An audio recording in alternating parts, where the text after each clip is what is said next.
You and your friends are coming to the latest information, the most notable current events on the YouTube channel of Nghe An Newspaper, the digital infrastructure of Nghe An Newspaper and radio and television.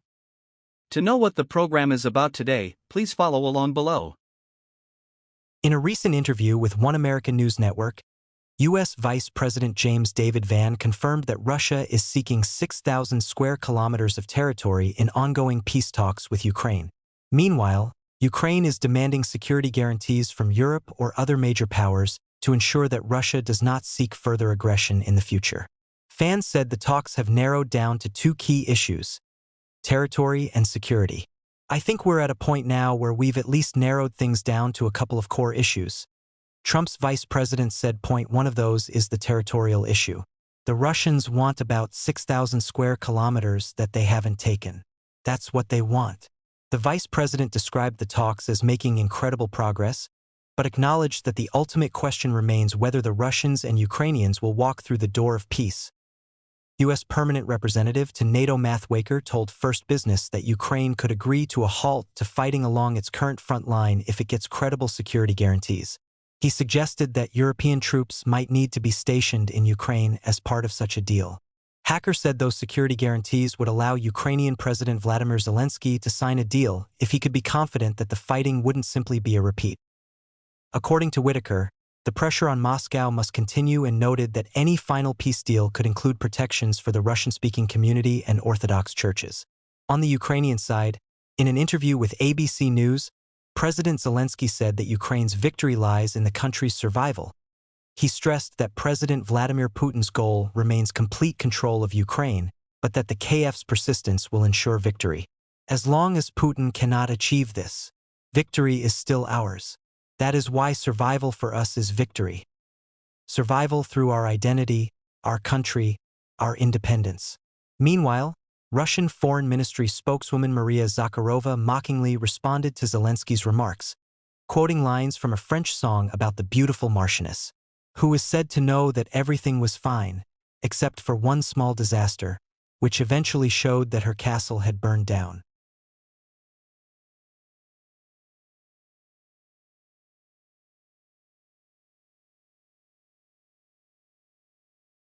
As Russian troops push deeper into the Dons, the atmosphere in Ukraine's last remaining strongholds is becoming increasingly tense.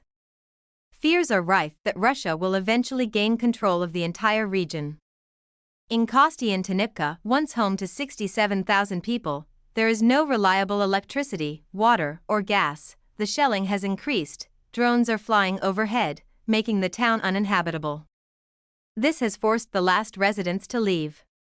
In contrast, Gramato, just 25 kilometers to the north, still has some life left in it. Its pre-war population of 147,000 has dwindled, but restaurants and cafes remain open. Despite repeated attacks, the city has maintained a sense of normalcy that is no longer seen in neighboring towns. The Don region, once the industrial heart of Ukraine, is being slowly wiped out. Many Ukrainians fear that the cities here will never be rebuilt, and if the fighting continues, Russia will eventually control the entire region. "The Donetsk region is torn apart. I fear more cities will be destroyed," said Natalia Ivanova, in her 70s, who left Kostyantynivka after a rocket exploded near her home in early September. Kostyantynivka, which is still under Ukrainian control, lies just west of Bakhmut but is surrounded on three sides by Moscow forces. "They are always shooting, and standing still you can only hear the whistling of bullets," Ivanova added. Ivanova has two apartments, one completely destroyed, the other severely damaged. For months, she has watched buildings disappear in the blink of an eye, while the sky is filled with drones. "I never thought I would leave my home," Ivanova said sadly. "I was as strong as a soldier trying to hold on. I am just a fool and my home is my last refuge." For years, Ivanova watched as towns on the Don fell one by one, Bakhmut, and then went to work. Even as the fighting drew closer to Konstantinopla, it seemed far away to her. It was only when an explosion next to her building warped her windows so much that they could not be closed that Ivanova finally decided to leave. She had left her whole life in Kostyantynivka, her birthplace. She pleaded with tears at an evacuation point. "Please stop. The poorest people suffer the most.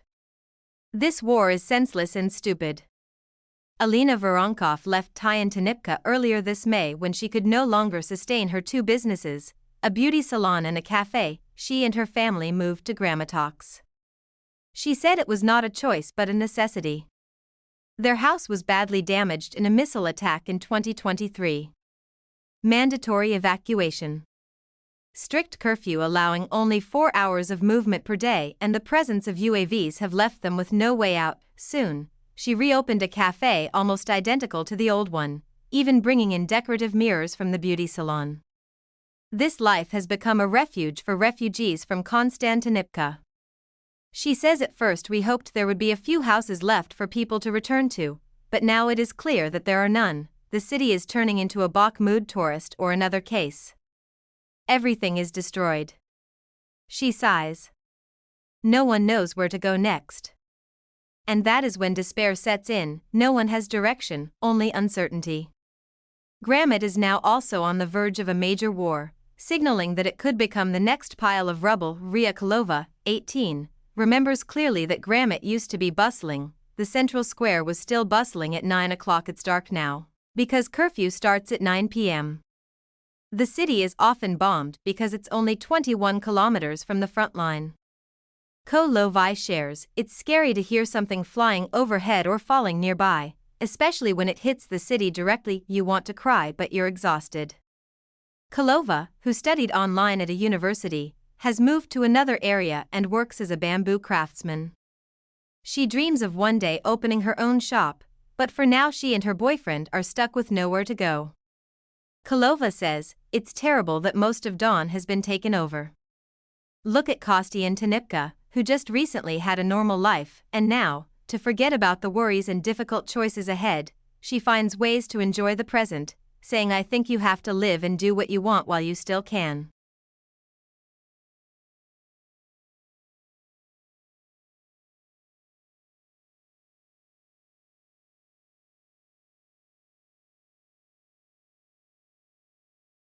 Politico reported that European Commission President Ursula von der Leyen has proposed a new way to use frozen Russian assets to support Ukraine. In a speech at the French Parliament, Leyen proposed using frozen Russian assets to issue a reparations loan to Ukraine.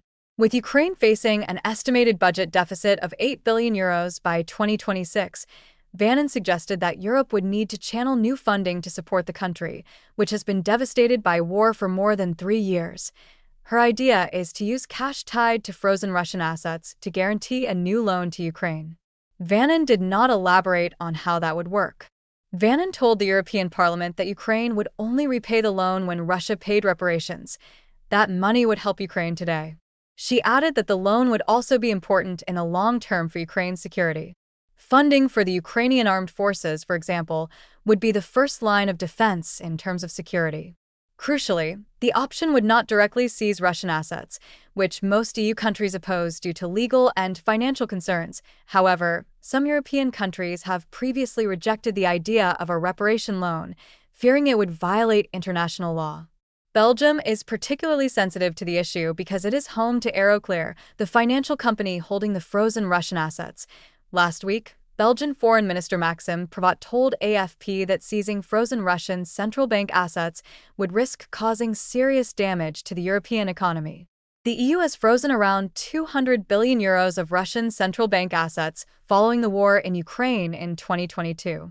For Belgium, seizing Russian state assets is not an option, Prévost said. Such a seizure, driven by a political decision rather than a legal or judicial one, would likely cause a massive systemic shock to all European financial markets, the weight of the euro and the credibility of the euro, creating a worrying domino effect. Last year, the EU, together with its G7 partners, used the proceeds from these assets to guarantee a $50 billion loan that is still being disbursed in tranches. Do you think all the other countries in the world, which have also invested tens of billions of euros in European financial markets, will say, if it's that easy to seize assets, I'll move them somewhere else tomorrow? Said Mr. Prévost. EU foreign ministers discussed the possibility of doing more with these assets at a meeting last week. But opposition from Belgium, along with other countries such as Germany, makes that unlikely.